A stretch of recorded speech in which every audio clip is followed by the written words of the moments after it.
تفسیر ضیاء القرآن جلد نمبر 5 30واں پارہ سورۃ الاخلاص مکیہ بسم اللہ الرحمن الرحیم اللہ کے نام سے شروع کرتا ہوں جو بہت ہی مہربان ہمیشہ رحم فرمانے والا ہے۔ سورہ اخلاص آیت نمبر 1۔ قل هو اللہ احد، ترجمہ، اے حبیب فرما دیجئے وہ اللہ ہے یکتا۔ سورہ اخلاص آیت نمبر 1 کی تفسیر۔ اگر آپ اقوام عالم کے مذہبی عقائد کا مطالعہ کریں تو آپ ششدر ہو کر رہ جائیں گے۔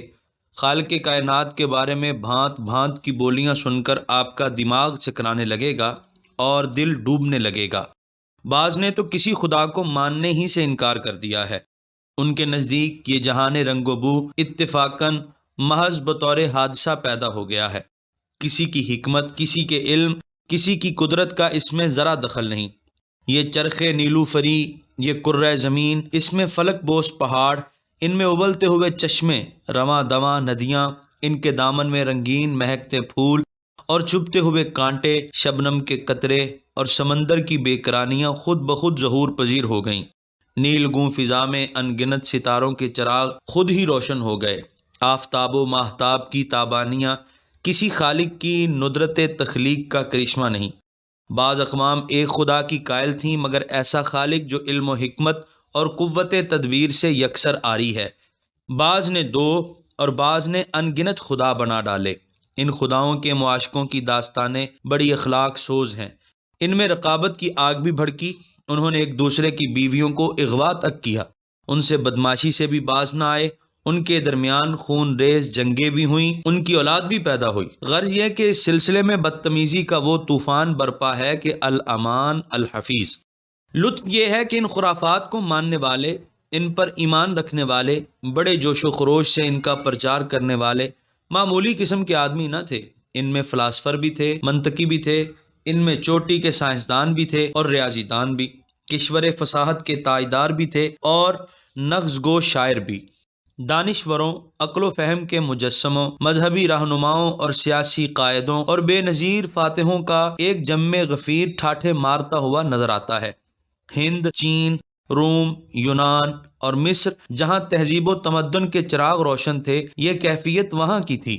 اللہ تعالیٰ کا حبیب، توحید کا علم بردار، دعوت حق کا مبلغ اعظم سیدنا محمد الرسول اللہ صلی اللہ علیہ وسلم جس ملک میں تشریف لائے، وہاں تو سونے، تانبے، فولاد، پتھر اور لکڑی کے بے شمار خداؤں کی خدائی کا ڈنکا بج رہا تھا۔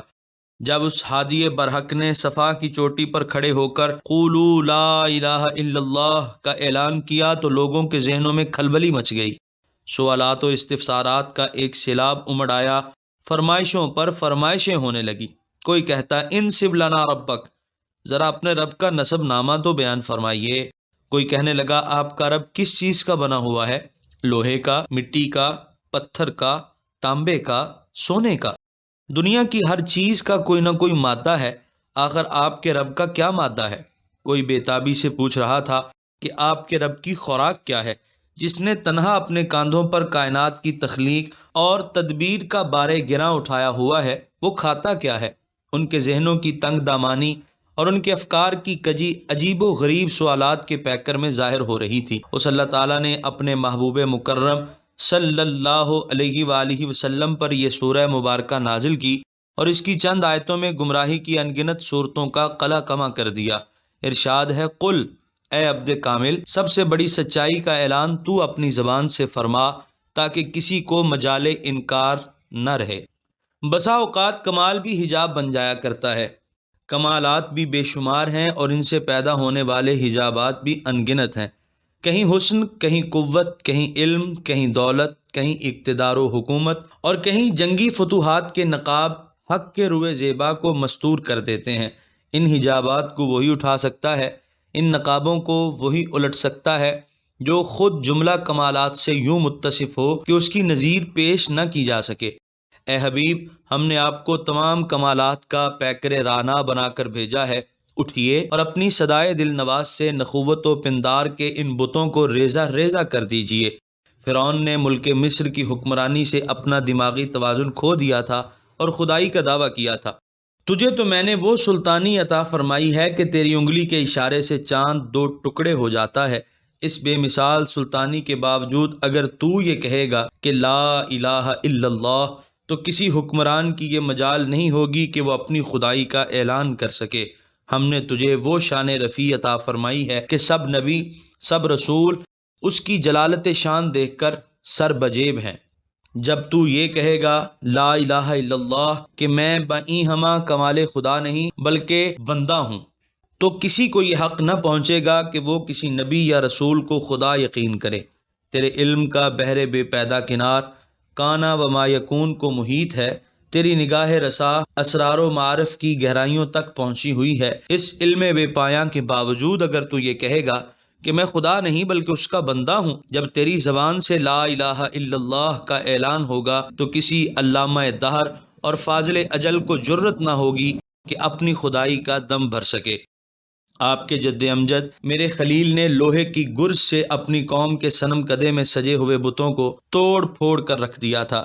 اے فرزند خلیل، اٹھیے اور قل هو اللہ احد کی کوثار شکن ضرب سے افکار و نظریات کے بت قدوں کو پاش پاش کر دیجئے، تاکہ اس کے بعد کوئی سلیم الفطرت انسان یہ کہنے کی جرت نہ کر سکے کہ تیرے خدا کے بغیر بھی کوئی اور خدا ہے، تیرے رب کے بغیر بھی اس جہان کا کوئی رب ہے، تیرے عزتوں والے، شانوں والے، قوتوں والے، حکمت والے، ہمابین اور ہمادان پروردگار کے سوا کوئی اور بھی خدا ہے۔ تیرے لبوں سے حق کی صدا نکلے گی تو زمین کی وسعتیں، فضا کی پہنائیاں، آسمان کی رفعتیں، عرش کی بلندیاں اس صدائے حق سے گونجنے لگیں گی۔ اللہ تعالیٰ نے جو چاہا وہ پورا ہو کر رہا۔ بطحا کی سنسان وادی سے اٹھنے والی یہ میٹھی آواز سارے جہان کی غوغا آرائیوں پر غالب آ گئی۔ دین اسلام کا آفتاب کیا طلوع ہوا کہ مذاہب باطلہ کے چراغ بے نور ہو گئے۔ اللہ تعالیٰ کی مخلوق آدم کی اولاد کو اپنے خالق و مالک کا صحیح عرفان نصیب ہو گیا۔ حکم ہوا قل هو اللہ احد، یعنی آپ ان پوچھنے والوں کو بتا دیجئے کہ جس معبود کی طرف میں تمہیں بلا رہا ہوں، جس کی حریم ناز تک میں تمہیں لے جانا چاہتا ہوں، وہ تمہارے اندھے بہرے بتوں کی طرح پتھر، تانبے یا لکڑی کا بنا ہوا نہیں ہے۔ وہ اللہ ہے جو احد ہے، جو یکتا ہے۔ احد اس ایک کو کہتے ہیں جس کا دوسرا نہ ہو، نہ ذات میں، نہ صفات میں، نہ کمالات میں۔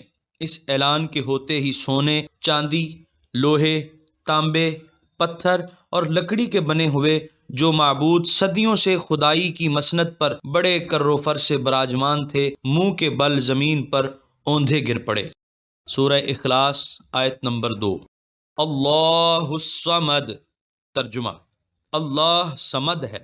سورہ اخلاص آیت نمبر 2 کی تفسیر۔ الصمد کی تشریح علماء نے اپنے اپنے ذوق اور انداز فکر کے مطابق کی ہے، اس لیے کتب تفسیر میں ان گنت اقوال مرقوم ہیں، تعبیریں اگرچہ مختلف ہیں لیکن مفہوم سب کا ایک ہے۔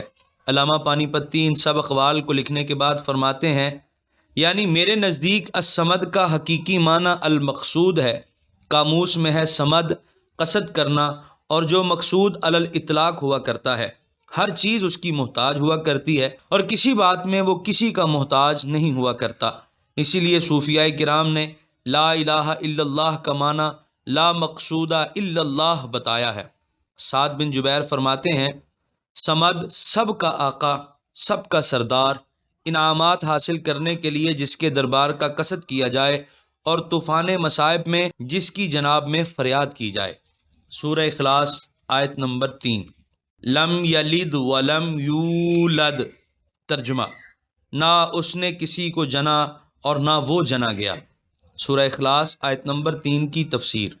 صرف جاہل اور غیر متمدن اقوام ہی اللہ تعالیٰ کی اولاد تسلیم نہیں کرتی تھیں، بلکہ اس گمراہی میں وہ قومیں بھی بری طرح مبتلا تھیں جو انبیاء و رسول پر ایمان لے آئی تھیں اور جن کے پاس آسمانی کتب موجود تھیں۔ اگر عرب کے جاہل مشرک فرشتوں کو اللہ کی بیٹیاں کہا کرتے تو یہودی موسیٰ علیہ السلام کی امت اور تورات کے حامل حضرت عزیر علیہ السلام کو خدا کا فرزند کہتے، اور عیسائی یسوع مسیح پسر مریم کو بڑے طمطراق سے اللہ تعالیٰ کا بیٹا کہا کرتے۔ عیسائیت نے ان کے ان باطل تصورات کو مٹا کر رکھ دیا، فرمایا نہ اس کا کوئی بیٹا ہے اور نہ وہ کسی کا بیٹا ہے، یہ تو فانی اور حادث اشیاء کی خصوصیتیں ہیں۔ میرا پروردگار لم یزل لا یزال ہے، فنا و حدوث سے منزہ اور پاک ہے، انسانوں کی طرح وہ بیٹوں کا محتاج نہیں۔ ساری مخلوق چھوٹی اور بڑی، عزیز اور حقیر، جس کے سامنے بندگی کا پٹا گلے میں ڈالے، سر جھکائے کھڑی ہو، اس کو کیا ضرورت ہے کہ کسی کو اپنا بیٹا بنائے۔ سورہ اخلاص آیت نمبر 4۔ وَلَمْ يَكُنْ لَهُ كُفُوًا أَحَدٌ، ترجمہ، اور نہ ہی اس کا کوئی ہمسر ہے۔ سورہ اخلاص آیت نمبر 4 کی تفسیر۔ کفو کہتے ہیں ہمسر کو، جو قدرت، علم، حکمت اور دیگر صفات میں ہم پلہ اور ہم پایا ہو۔ اس جہان میں ایسی کوئی چیز نہیں ہے جو کسی پہلو، کسی جہت اور کسی انداز سے اللہ تعالیٰ کی ہمسری کا دعویٰ کر سکے۔ سب اس کے بندے ہیں، اس کی مخلوق ہیں، اس کے حضور سجدہ ریز ہیں، اس کے ہر حکم کے سامنے طوعاً و کرہاً سر تسلیم خم کیے ہوئے ہیں۔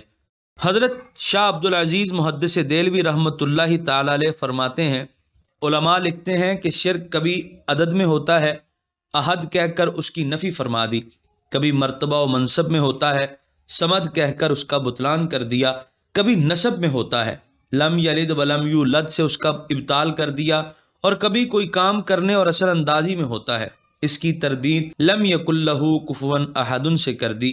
توحید کے اسی جامع مضمون کے باعث اس سورت کو سورہ اخلاص کہا جاتا ہے۔